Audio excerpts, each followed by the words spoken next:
चाय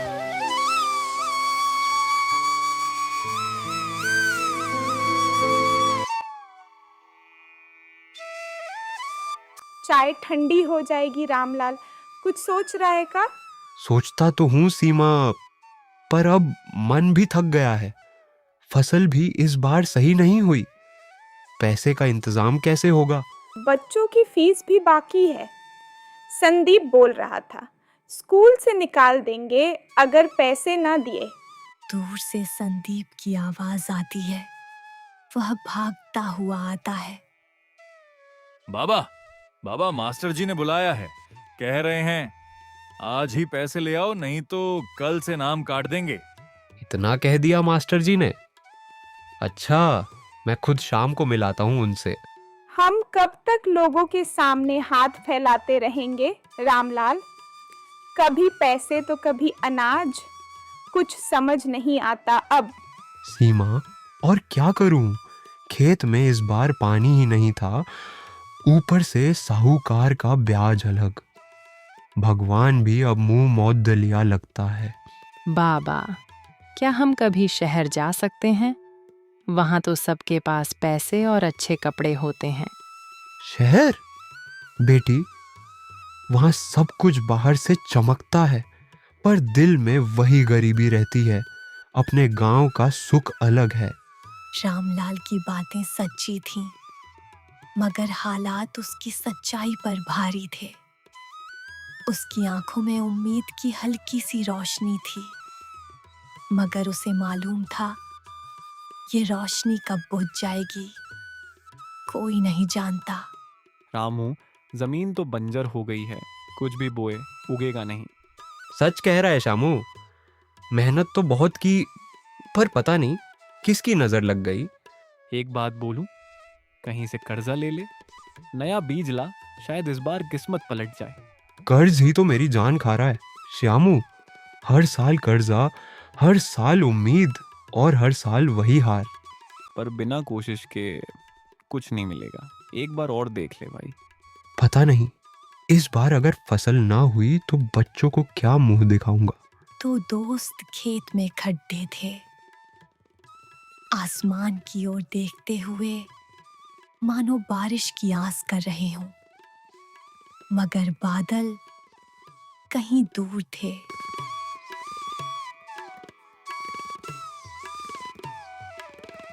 माँ बाबा की हालत देखी नहीं जाती। मैं भी कहीं काम कर लूं, खेत में ही, या शहर चला जाऊं। तू अब बच्चा नहीं संदीप, मगर पढ़ाई बहुत जरूरी है। ये गांव के लोग क्या समझेंगे?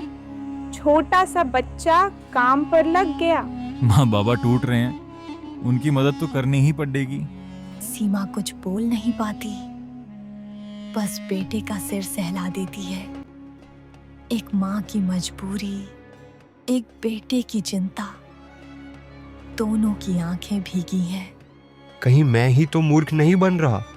हर बार वही गलती, हर बार वही उम्मीद। रामलाल, आज कुछ बोल भी नहीं रहा, ऐसे चुप क्यों है? कुछ सोच रहा हूं। रात नींद भी नहीं आई। बार बार वही सवाल, वही चिंता। सीमा, क्या सोच लिया है फिर? कोई हल निकला दिमाग में? श्यामू ने कहा था नया बीज ले आऊं, कर्ज और बढ़ा लूं, मगर समझ नहीं आता ये सही है या फिर वही पुरानी मूर्खता। जो भी करना सोच समझ कर करना, हर बार एक जैसा करना, फिर पछताना अब और सहन नहीं होता। दोनों कुछ पल चुप रहते हैं, सिर्फ चूल्हे की आवाज। रामू, ये देख, ये नया बीज है, शहर से आया। कहते हैं एक बोरी से दोगुनी फसल हो जाती है। इतना सस्ता कैसे? और अगर कुछ गड़बड़ हुआ तो? भाई साहब, अब तो सब यही ले रहे हैं। अगर भरोसा नहीं तो मत लो, जमाना बदल गया है, पुराने बीज में दम नहीं रहा। सोच ले भाई, ये आखिरी दांव है, कर्जा तो लगेगा ही। अब या तो डूब या पार। ठीक है, दे दो एक बोरी। बाबा फिर कर्जा लेने गए हैं। अब की बार अगर फसल खराब हुई तो क्या करेंगे? भगवान राखे इस बार सब अच्छा हो जाए। तुम्हारे बाबा की आंखों में सपना है, बस वही बचा है हमारे पास। माँ, सब सही हो जाएगा ना? मुझे डर लग रहा है। डर मत बेटा, हम सब साथ हैं। जो होगा मिलकर सह लेंगे।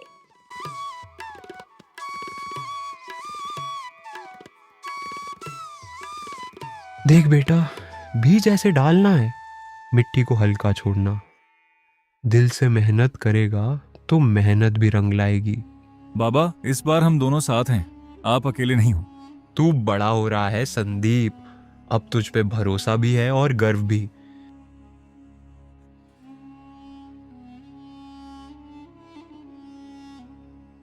अचानक बाहर से जोर की आवाज आती है।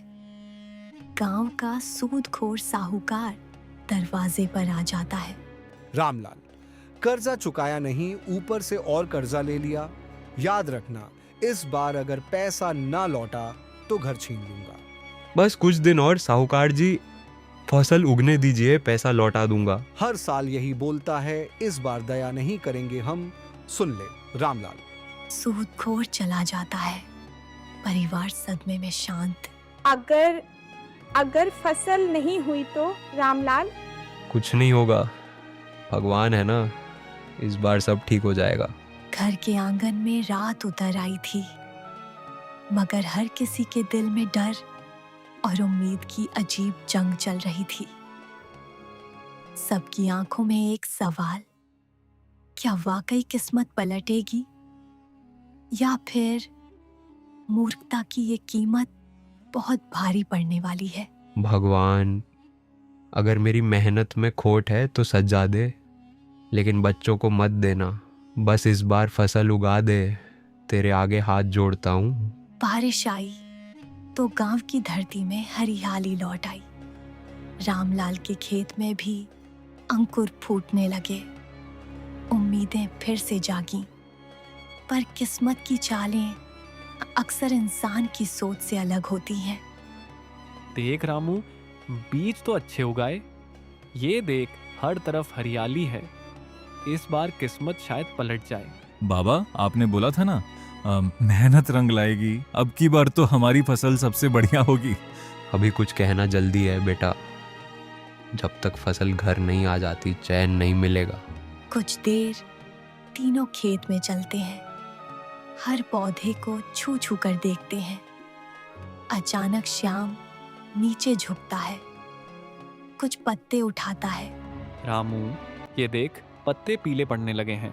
कहीं ये बीज? नहीं नहीं, ऐसा मत बोल श्यामू, ये तो वही बीमारी वाली निशानी है। रामलाल, ये बीज नकली है, शहर से आया नकली बीज। इसकी बीमारी पूरे खेत में फैल गई है, अब कुछ नहीं कर सकता। मालूम था कुछ ना कुछ गड़बड़ होगी, फिर भी मूर्ख बन गया। हम दोनों ही बेवकूफ बन गए रामू, अब क्या होगा?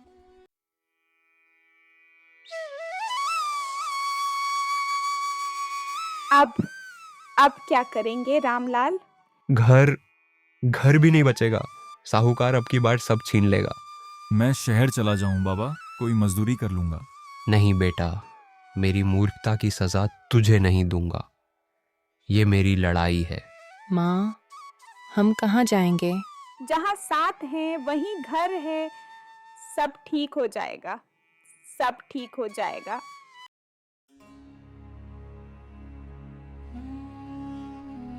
आ गया रामू, कुछ खाने को लाऊं? श्यामू, मैं हार गया, सब खत्म कर दिया। अब पछतावे से कुछ नहीं होगा रामू। मूर्खता यही है, एक ही गलती बार बार दोहराना और आस लगाना कि इस बार नतीजा अलग निकलेगा। सब कुछ खो दिया, अब क्या करूं? जैसे पहले उठे थे वैसे ही अब भी उठेंगे, लेकिन इस बार समझदारी से। मूर्खता की सबसे बड़ी कीमत यही है कि उससे सीख न ली तो हमेशा हारते रहेंगे। तू अकेला नहीं है रामू।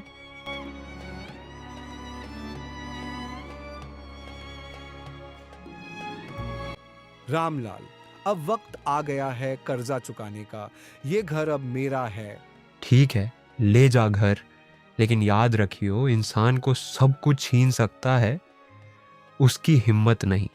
रामलाल का परिवार घर छोड़ देता है, पर दिल में पछतावे और सीख की आग साथ लिए। गांव वाले चुपचाप ये सब देख रहे हैं। कोई कुछ कहता नहीं, पर सब समझ रहे हैं। सीमा, बच्चों, मैंने गलती की, सब कुछ खो दिया, मगर आज समझ गया असली संपत्ति समझदारी है। सब कुछ तो नहीं खोया रामलाल, हम साथ हैं, यही सबसे बड़ी दौलत है। बाबा, अगली बार आपसे गलती नहीं होगी ना? अब तो बच्चों से ही सीख लूंगा। हम सब मिलकर फिर शुरू करेंगे बाबा, इस बार समझदारी से। मूर्खता की सबसे बड़ी कीमत यही है। अगर उसे सीख ना ली तो सब कुछ खो देना पड़ता है, मगर जो मिल जाए, परिवार, समझदारी और दोबारा उठ खड़े होने की हिम्मत, वो सबसे बड़ी जीत है। मूर्खता बार बार वही गलती दोहराना है, और असली समझदारी है गलती से सीख लेना।